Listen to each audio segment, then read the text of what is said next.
살아가던 야생의 무명인 엘리야가 불쑥 나타납니다. 아합 왕과 엘리야, 굉장히 어울리지 않는 조합입니다. 인간적인 배경이나 세상의 라인으로 보면 엘리야는 아합의 적수가 될 수가 없습니다. 그 당시 왕은 말 그대로 입법, 행정권,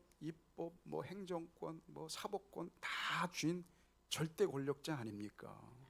왕의 호위무사들이 칼을 빼들면 그 자리에서 목이 잘려나갈 연약한 존재였습니다. 그런데 이 촌사람 엘리야가 아합 왕을 만나서 그 왕의 심장부에 손을 들어 선포합니다. 내가 섬기는 이스라엘의 하나님 여호와께서 살아계심을 두고 맹세하노니 내 말이 없으면 수년 동안 비도 이슬도 내리지 아니하리라.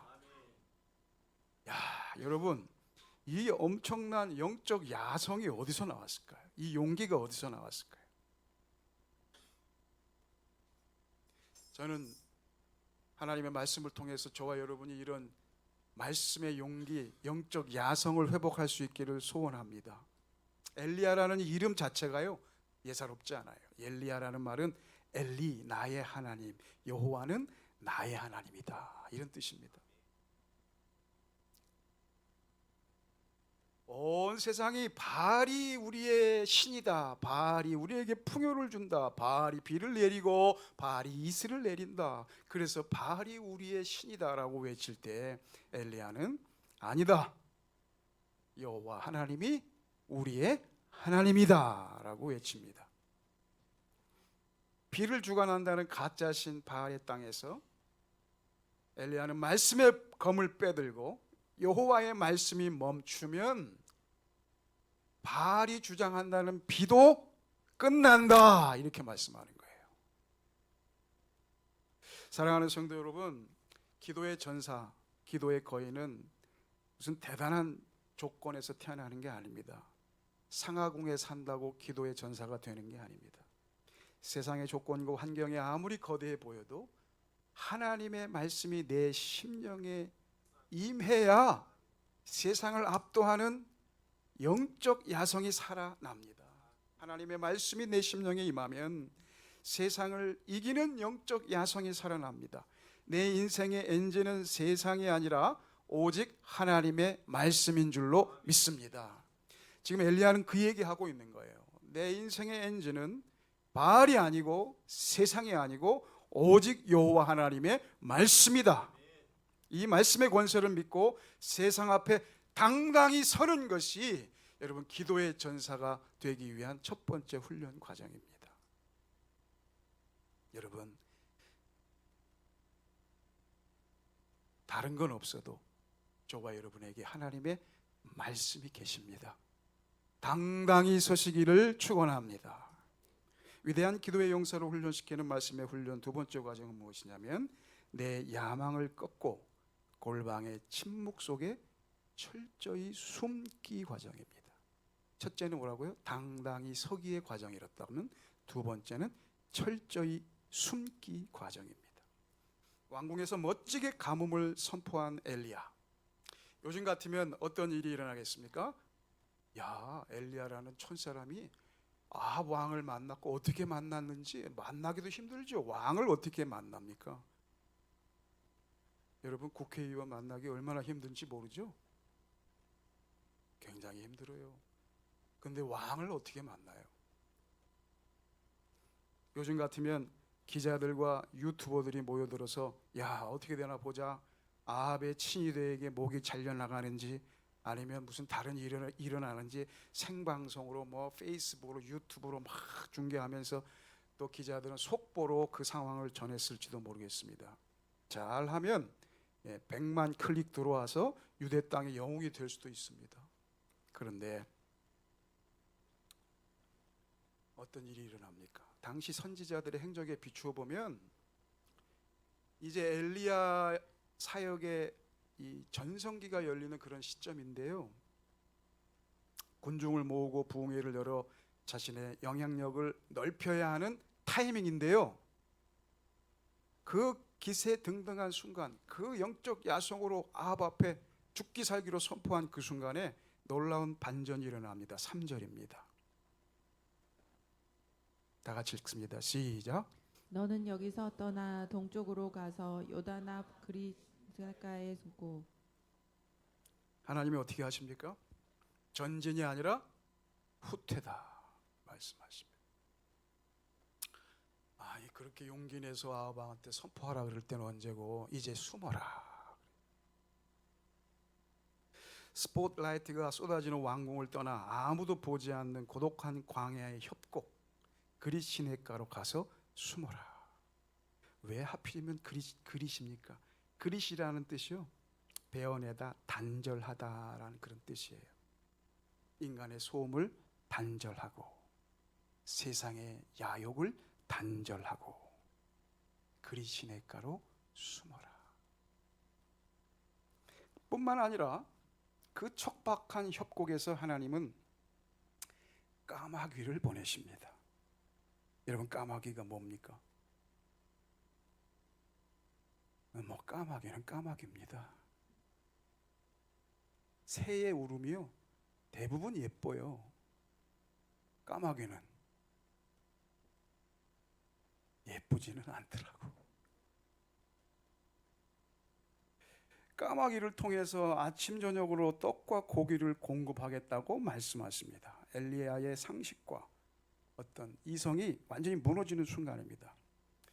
여러분, 저는 이 공공질서와 환경에 관심이 많습니다. 그래서 이 쓰레기 이 통을 가끔 이렇게 관찰하는데요, 어떤 분이 이렇게 쓰레기 이렇게 봉지를 바깥에 내놨어요. 쓰레기 한 통에 넣어야 되는데 바깥에 내놨는데 그걸 누가 찢어놨더라고. 그 안에 막 음식 찌꺼기들이 막 바깥으로 나오는 거예요. 야, 이게 사람이 하진 않았겠지 설마. 인간이 돼갖고 이렇게 했겠나. 그리고 고양이를 의심했어요. 처음에 고양이를. 이 고양이들이 그랬을 것 같다. 근데 제가 어느 날 저한테 들켰잖아. 까마귀가 그러더라고. 까마귀가. 이 동네 원래 까마귀가 철새예요. 알란가 모르겠지만 원래 철새인데 우리 동네에 까마귀들이 정착을 했습니다. 이 광교산에. 그래갖고 제가 보니까 한 10대 마리가 돌아다니는데 얘들이 머리가 좋아가지고 쓰레기 봉지 안에 음식이 있으면 콕 쪼아가지고 찢어가지고 그것만 딱 가져가요. 그래서 이제 여러분, 사랑하는 성도 여러분, 음식물 쓰레기 봉투는 반드시 음식물 쓰레기통 안에 넣어주시기를 바랍니다. 무슨 말이냐면 까마귀가 이렇게 식탐이 많대요. 먹는 거 앞에서는 지 새끼한테도 양보 안 합니다. 까마귀가. 동물학자들이 그러니까 저는 뭐 믿을 수밖에 없는데 제가 관찰한 바도 그렇더라고. 까마귀들이 절대로 먹을 거 양보 안 하더라고요. 그런데 그 식탐 많은 까마귀가 고기와 떡을 물어다 준다고요? 미치고 팔딱 뛰리다 이 말이지. 저는 그래서 까마귀들을 볼 때마다 까마귀들에게 명령하여 엘리야를 먹이신 하나님, 오 놀랍도다 주의 은혜요, 이렇게 묵상합니다. 성도 여러분, 말이 까마귀지 도저히 이해할 수 없는 상황 속으로 엘리야를 후퇴시키시잖아요. 여러분, 말씀은 우리가 원하는 성공의 비단길로만 우리를 드라이브 하지 않아요. 때로는 우리 열심을 강제로 멈추시고요, 우리의 이성과 상실이 충돌하는 고독한 골방으로 우리를 쑥 밀어넣으십니다. 왜 그럴까요? 내 힘이 빠지고 내 계산이 무너지고 내 이성이 주인의 자리에서 내려올 때 진짜 기도가 시작됩니다. 매일 아침 아마 엘리야는 그 시커먼 까마귀가 물어다주는 음식을 먹으며 이렇게 고백할 수도 있었을 것 같아요. 내 상식보다 크신 하나님의 말씀, 까마귀의 막을 수 없는 본능보다 더 강력하신 하나님의 말씀, 사람들의 환호성이 사라진 침묵의 골방에서 오직 하나님의 음성에 귀 기울이는 훈련, 이것이 기도의 전사를 비추시는 두 번째 과정입니다. 사랑하는 성도 여러분,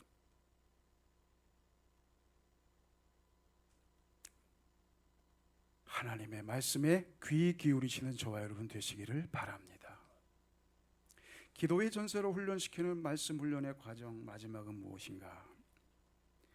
세 번째로 의지하던 시냇물 맞아 말라버리는 온전히 비우기 과정입니다. 첫째는 당당히 서기, 둘째는 뭐라고요?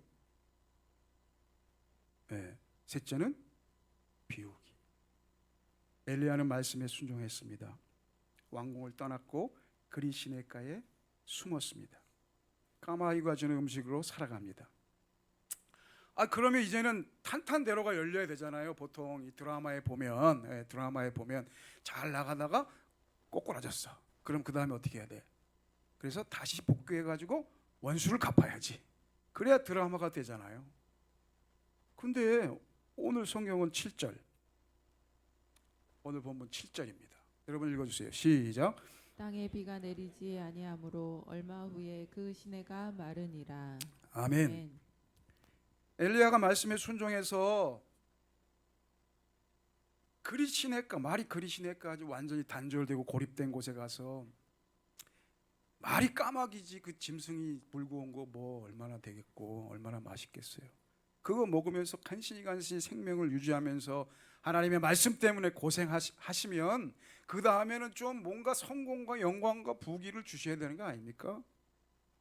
그런데 뭐 안전하게 지켜주기는커녕 그나마 흐르던 시냇물이 졸졸졸졸졸졸졸졸졸졸 줄어들더니 나중에는 바싹 말라버립니다.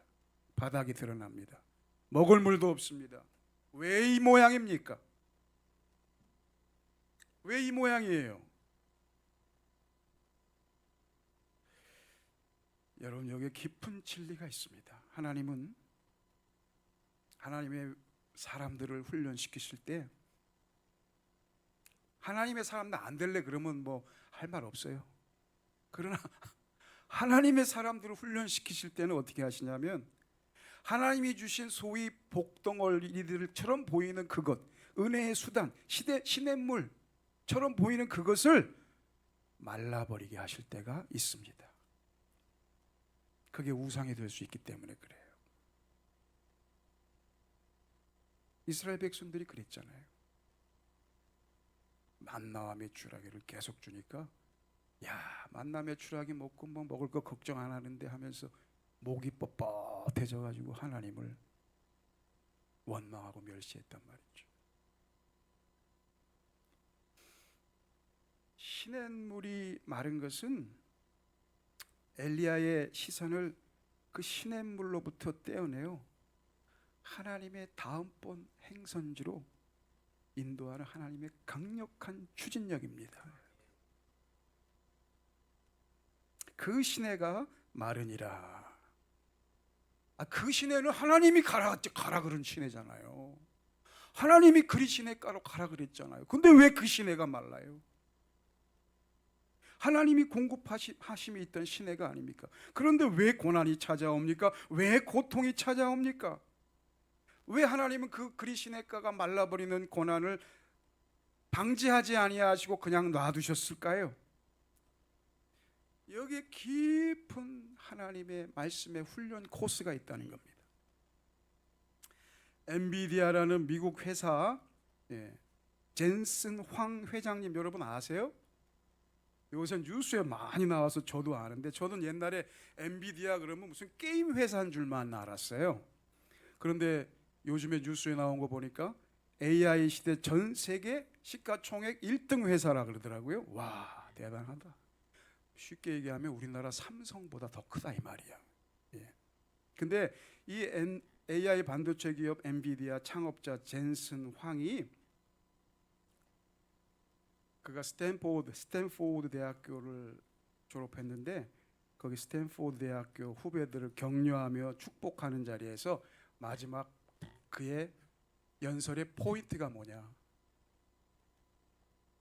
I hope suffering happens to you. 나는 너희들에게 고통과 고난이 많이 일어났으면 좋겠다. 그렇게 해버렸어요. 그래서 난리가 났어요. 도대체 이게 무슨 말이냐? 무슨 말이냐면 위대한 사람은 고난을 통과한 인격에서만 나올 수 있고 오히려 충만한 고통과 고난이 일어나야 여러분이 위대한 인물, 성공하는 인물이 될 수 있다. 이런 취지입니다. 그가 크리스찬인지는 모르겠는데 그의 말은 매우 성경적입니다.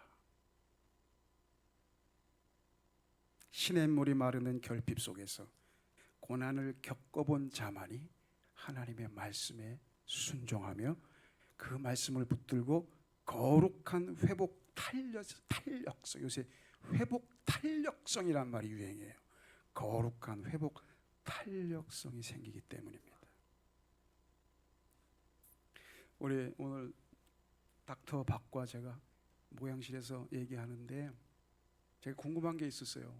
그 왜 73년생이면 아직 젊고 힘 있는 때인데 왜, 물론 완전 은퇴는 아니지만 왜 은퇴했습니까? 그랬더니 There are too much food in my plate of life.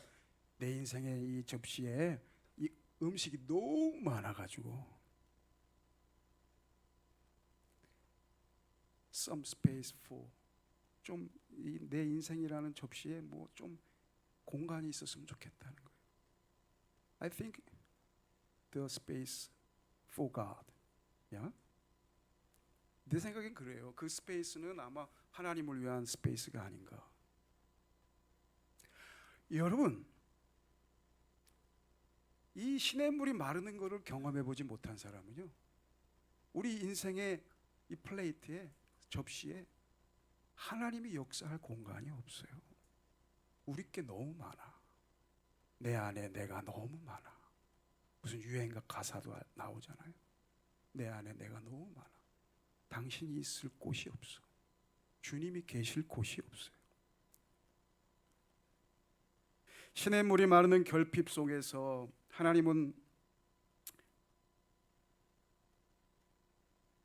세상을 의지하던 모든 것을 온전히 비우고 오직 주님의 말씀만 의지하는 기도의 거인으로 엘리야의 체급을 올리십니다.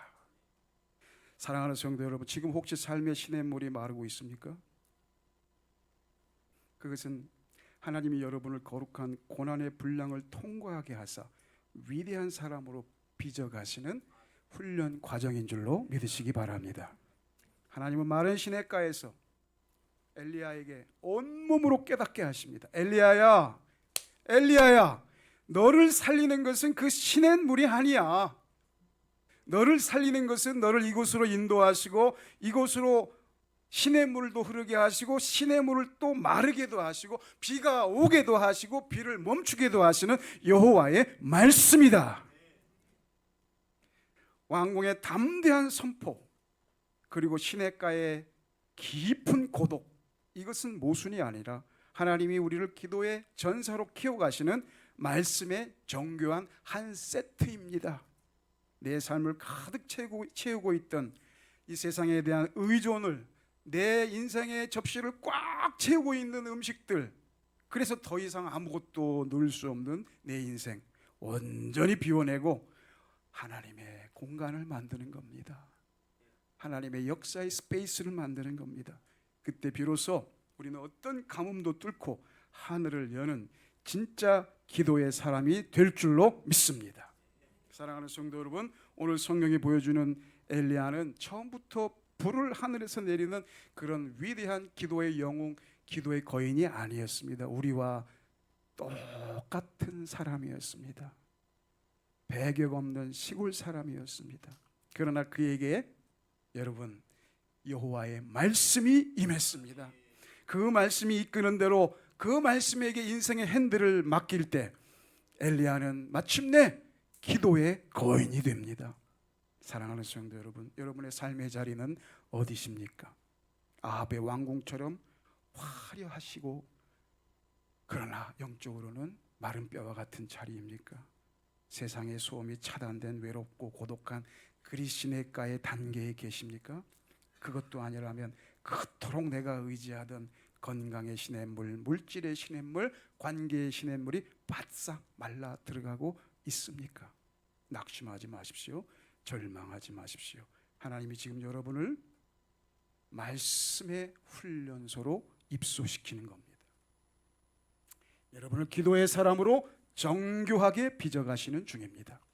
내 인생을 구동하던 세상의 가짜 엔진을 끄십시오. 바알 엔진을 꺼버리십시오. 바알이 아닙니다.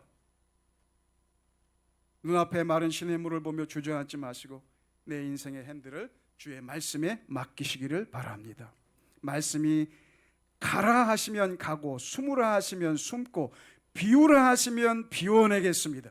Driven by the word, 하나님의 말씀으로 이끌어 가겠습니다. 하나님이 반드시 저와 여러분의 삶을 통해 이 메마른 시대에 거룩한 은혜의 단비를 쏟아 부어주실 줄로 믿습니다.